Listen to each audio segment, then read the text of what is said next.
Rico, where Hurricane Maria made landfall early this morning. It is the second major hurricane to hit the island in 2 weeks. These are images from eastern Puerto Rico from earlier. The Category 4 hurricane carries wind speeds of up to 140 miles per hour. More than 7,000 people have packed into about 500 shelters across the island. Puerto Rico's public safety secretary had a strong message for residents: evacuate or you may die. David Begnaud is in the capital of San Juan, and he joins us now. David, how are things looking at the moment?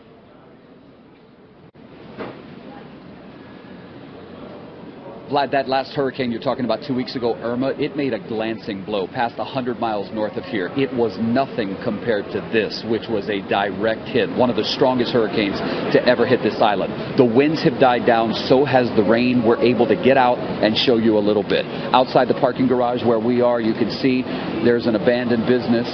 The glass is shattered there in the streets. You can see there's been several palm trees that have fallen. I mean, literally the wind was severing the tops of the palm trees. Let's walk and show you a little bit. The police here in San Juan actually took shelter in the parking garage where we have been. We are at the Marriott San Juan. Now, we're hearing from the law enforcement that most communication has been lost in this area of the city.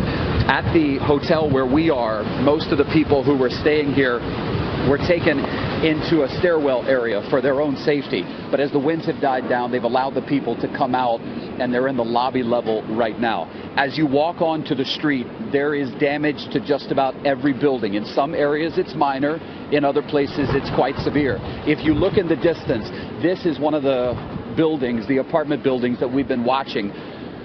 On the second story, there's an apartment with 3 people inside. The front portion of that apartment looks like it was blown off. It was glass, but all of the glass broke. We checked on them. They seem to be okay. The high rise here in the distance, there were people on their balconies earlier giving us a thumbs up sign, letting us know that they are okay.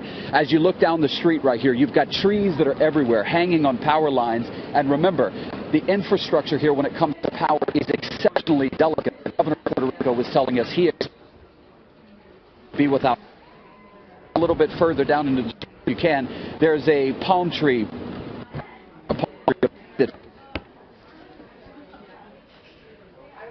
Okay, so we're having a little trouble with right now. Hey David, I don't know if you can hear us. I don't know. We're having a little trouble with your camera. Perhaps it's the weather. It's terrible there. Yeah. You know, David Begnaud was talking about how delicate the electricity system is there, because even though the previous hurricane was really just a glancing blow, it knocked out a lot of power to thousands of people just really trying to rebuild, and now they're being hit with this. Absolutely. Well, we're going to try to check back in with David a little later. Meanwhile, in Mexico, rescue teams are desperately searching through piles of rubble and debris for survivors today after that 7.1 magnitude earthquake rocked Mexico City. At least 225 people are confirmed dead. Video captures the moment rescuers were able to pull some children out of the remains of a collapsed school. But at least 25 students and teachers were killed. The quake was centered about 70 miles southeast of Mexico City in the state of Puebla. This is the second deadly earthquake to hit Mexico in 2 weeks. CBS News national correspondent Manuel Bojorquez is in Mexico City with the latest.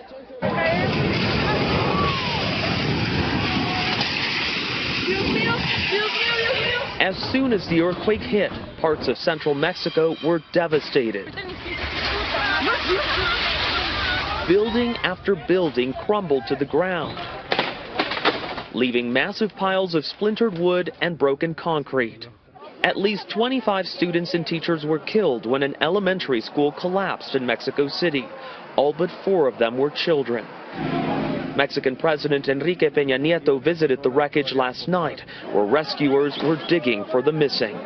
It was really violent. I've never experienced anything like that. U.S. citizen Brittany Kaiser was giving a presentation in Mexico City when it struck.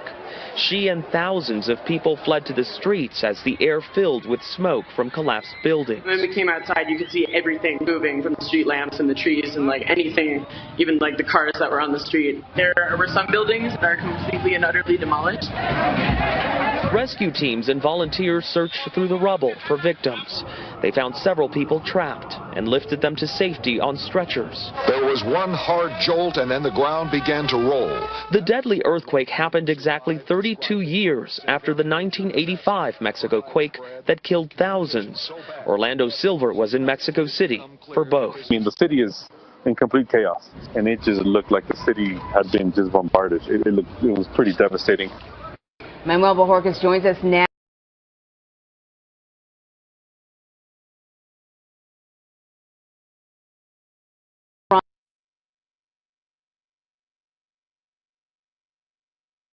Others may not have made it, but these people who survived, we're told, were inside one of the elevator shafts of that building where the walls seem to have collapsed as a triangle on top of them, giving them some space to protect them.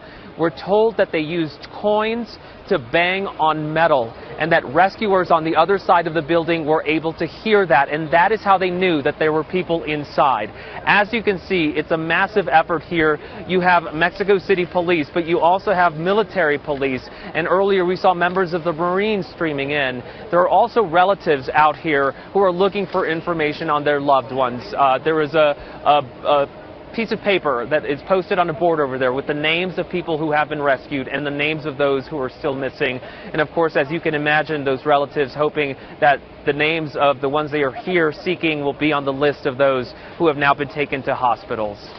Yeah, Manny, that must be so difficult for the families and loved ones of those that are still missing to wonder what may have happened to their loved ones. This is the second earthquake to hit Mexico in the last 2 weeks, and it comes on the anniversary of that 1985 earthquake that killed over 5,000 people. I guess if there's even a tiny bit of a bright spot, a silver lining, it's that this quake, for the moment, and I know the death toll could rise, but for the moment doesn't appear to have killed as many as it did back in 1985. But man, what a wallop for Mexico to face in just another 2 weeks.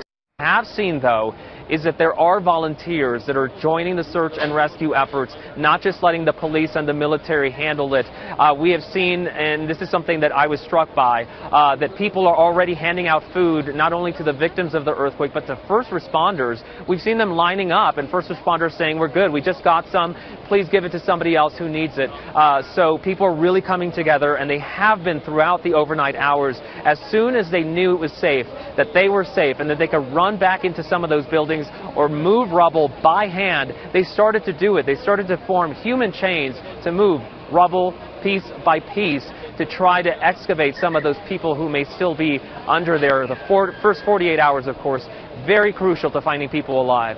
Yeah, we're showing video of people holding up signs with the word silence on it, encouraging people around to be quiet so they can hear if anyone is in the rubble, tapping or yelling out for help. Usually, Manny, when there's an earthquake of this magnitude, the concern is aftershocks that could go on for weeks. Are authorities talking about that at all? They're definitely warning about them, and I spoke with a rescuer who said he hadn't felt any yet, but they're cognizant of the fact that there could be aftershocks and that a strong one could continue to crumble buildings, even those that haven't already crumbled, those who may be teetering. That could be a problem, and we have seen a lot of people spending the night outside because they're afraid to go back into buildings. For that reason, any aftershock could trigger more collapses, and that is clearly not something that anybody wants to see here. We have not felt any yet. If there are, they may have been minor ones, but that is something that everyone is aware of and that the government wants people to be aware of. All right, Manuel Bojorquez reporting for us in Mexico City. Manny, thank you so much. We appreciate it. Still ahead on CBSN, Republican senators are pushing for a new health care bill to be passed by next week. Details of the plan and whether it is expected to gain enough support coming up. Plus, we are following President Trump in New York with Iran, but he still hasn't made his decision public. He made the comment earlier after photo ops with Jordan's King Abdullah and Palestinian President Abbas. President Trump also spoke about moving forward with his push for peace in the Middle East between the Palestinians and Israel. I have to say, from the time I'm a little boy, I've been hearing about peace in the Middle East, and for so many years I've been hearing about peace between Israel and the Palestinians. And We're at a very important juncture. There's a small period of time, and we're going to see what we can do. There can be no promises, obviously. So many people have talked about it, and it's never happened. But we are fighting very hard. We are trying very hard. We're all getting along together well. Of other groups that are of great concern to Trump. But as you saw him say there with President Abbas of the Palestinian Authority, that he still believes that there is a chance for Middle East peace. He wants to be the guy to do it, and he wants to be able to bring these two leaders together. It's notable that Abbas and Netanyahu were here in New York overlapping for a couple of days this week, and no one said a peep about them ever possibly being in the same room. Right. So you front page story today, along with your colleague David Nakamura. Trump makes defiant UN debut, and he defends his America First outlook. A lot of people have also suggested that whilst there was clearly a strong mention of the America First platform that he campaigned on, he also talked about intervening in a couple of places, including Latin America and including destroying North Korea. Right. What did you make of that? Those two sort of contrasts in the speech. He was trying to shoehorn a lot into what's supposed to be a 20-minute speech. His went 43. No one sticks to the 20-minute rule, by the way, but in theory it was supposed to be a 20-minute speech. So there's not a lot. He didn't flesh that all the way out, but you're right. There's a dichotomy between saying sovereignty of each nation is important, and it is a bedrock principle of the United Nations. Otherwise. And as interesting, I think, are some of the things that he left out, that we didn't focus on as heavily. And certainly he criticized North Korea and Iran, but he kind of shied away. He treated Russia with kid gloves, and China, too. Didn't really heavily criticize those two countries that, sort of prop up North Korea. A glancing blow at best, right? He did not include Russia in the list of bad actor countries, although he did specifically call out the situation in Ukraine, the territorial dispute there, and the and violence that was fairly early on.